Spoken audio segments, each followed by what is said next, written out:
அவங்க எவ்வளவு பேருக்கு எவ்வளவு நல்ல விஷயங்கள் செஞ்சிருக்காங்க.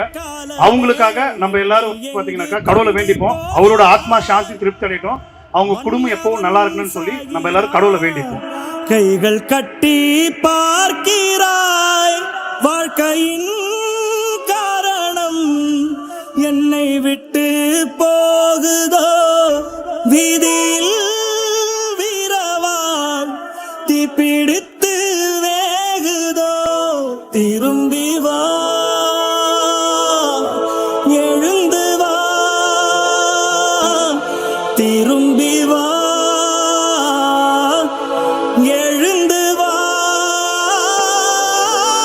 எழுந்து வா. துணையில்லா வாழ்க்கையில் துணையாய்